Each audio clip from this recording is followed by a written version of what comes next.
around the world today, about 4 million people have been striking. We are still counting. So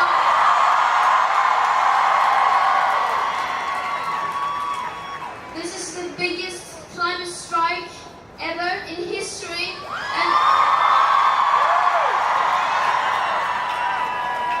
and we all should be so proud of ourselves because we have done this together. So thank you so much.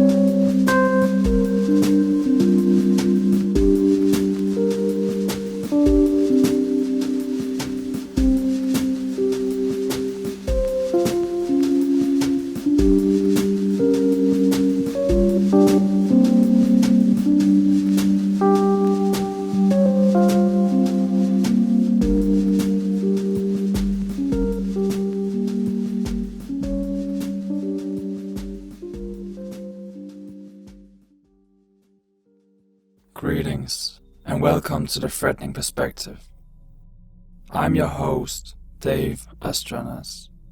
I'll take the start to announce that we recently made a Facebook group, and you'll be able to find a link in the description, otherwise on the channel's info page. Now, let's begin.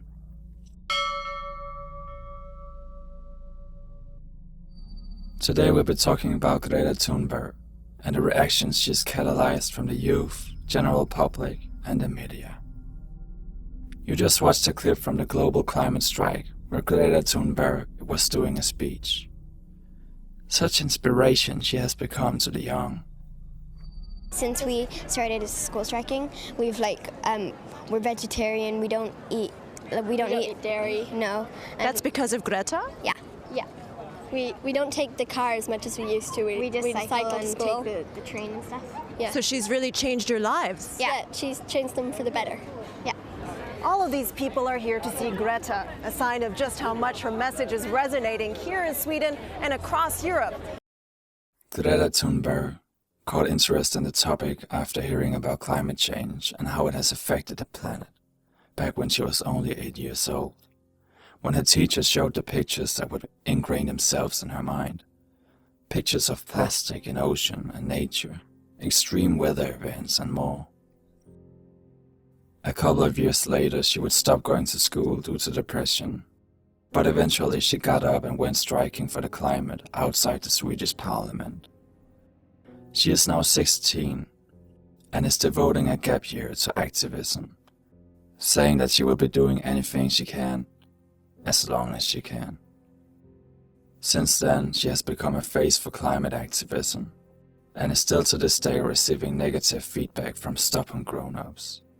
It all came to my attention when the media started working against her, something they do whenever they want to shape the public's opinions on things. If they are threatened by your message, their agenda becomes a mission to take you down, to shut you up. They'll dig up any dirt they can, and if it isn't enough, they'll make something up. After all, the sheep will eat whatever they're served. When trying to take Greta Thunberg down, people comment on her looks, her hair, age, facial expressions, needs for notes to do a speech. Also her Asperger's syndrome and her prior mental illnesses has been brought up a lot, as a way of invalidating her word, creating discredibility to her character. Some say that she is nothing but a child actress, controlled by her parents and other adults from the left. But aren't we all actors? Don't we all act when speaking to an audience, without dramatizing speech? Can you even reach the same value? Will it cause the same effect? I'm doubtful. I doubt it. Greta Thunberg is well aware of the fact that her young appearance is a benefit. The echoing word of a child draws more attention than a deadbeat grandpa. Maybe that's why America got a man-child for president at the moment.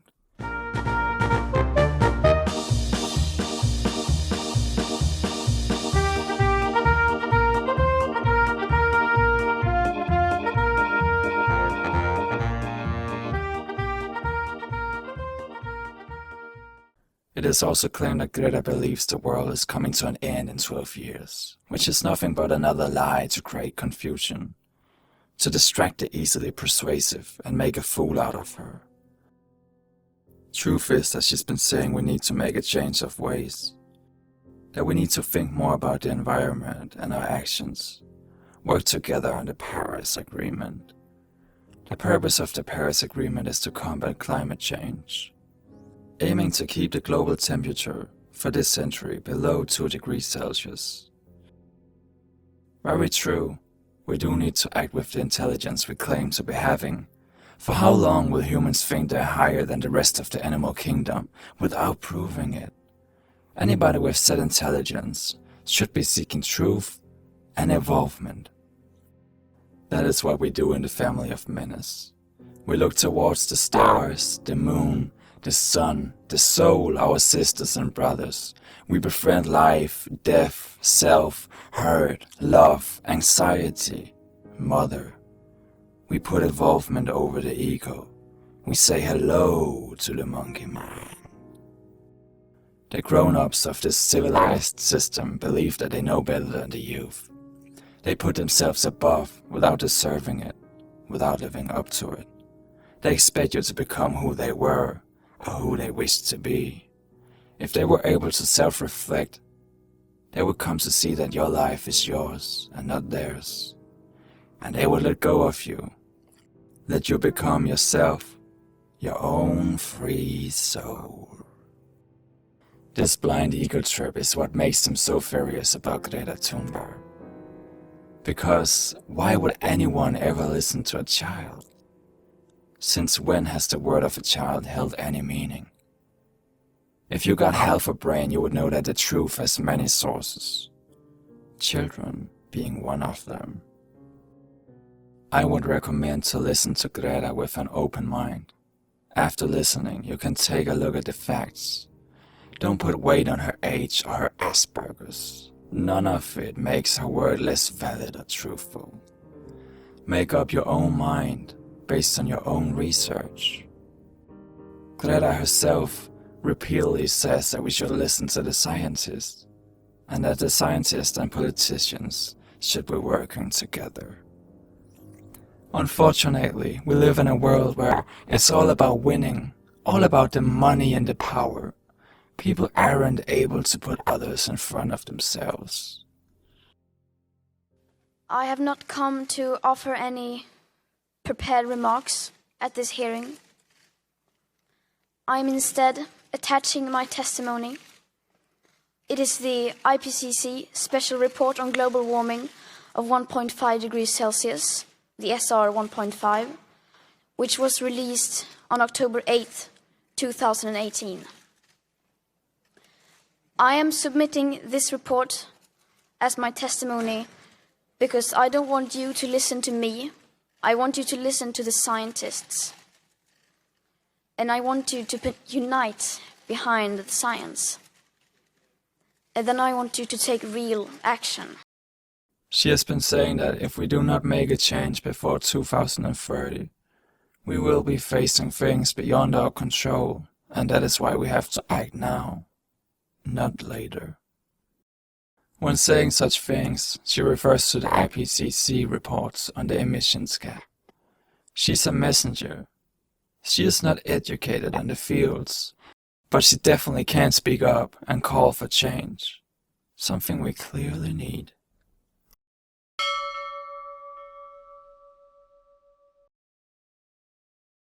You should practice listening to people you disagree with. Walk into conversations with a clear mind and no prejudices. A lot can be learned when you start listening to other perspectives. You might even come to find that you were wrong in your beliefs. Then the next question is, are you mature enough to evolve? Or will you get stuck because you're so weak that you can't handle being wrong about anything?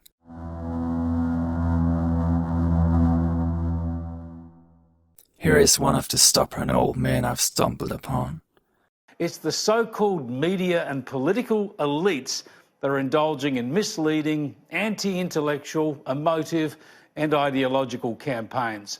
This is no more obvious than in the climate change debate, which should be a serious issue. But instead of debating facts, science, economics, technology, costs and benefits, and of course policy options, the United Nations hands the floor over to a hysterical teenager. Having said all that, there was one thing that Greta Thunberg said in New York that I wholeheartedly agree with. This is all wrong. I shouldn't be up here. I should be back in school on the other side of the ocean. Yes, Greta, you should be at home and in school. You should lighten up. You should be saving your hysteria for some pop band, perhaps, and using your time to learn as much about the environment as you can. And those adults encouraging you at the United Nations know that all too well. But they're using you for their own amusement and their blatant political grandstanding. He is attacking Greta, whilst trying to brainwash his audience into going against her as well, to bring forth his puppeteer's agenda. What a waste of life.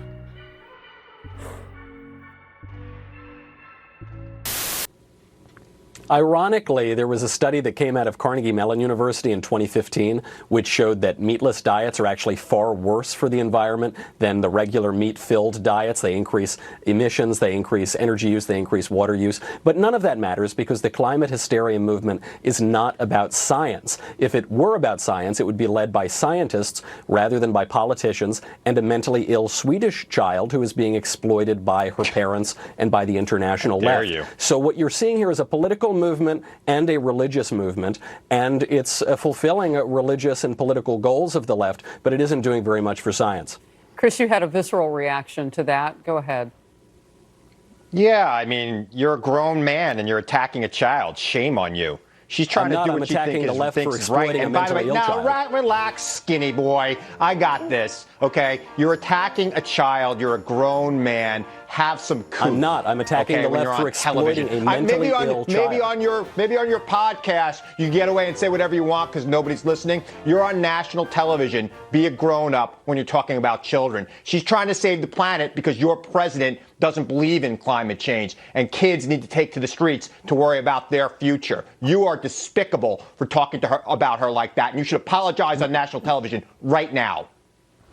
I think the international left and her parents who are exploiting a girl with many mental illnesses. You called her mentally ill. Take it back now. She is mentally ill. Take it back now. She is mentally ill. She has autism. She has obsessive compulsive disorder. She has selective mutism. She had depression. You are despicable. Her mother wrote about this in a book. You can inveigh all you want, but unfortunately you don't have any facts on your side. You're despicable. You're a grown-up. Be a grown-up. Let's change gears a little bit here. Andrew Yang, one of the 2020 Democratic candidates on the emissions tax.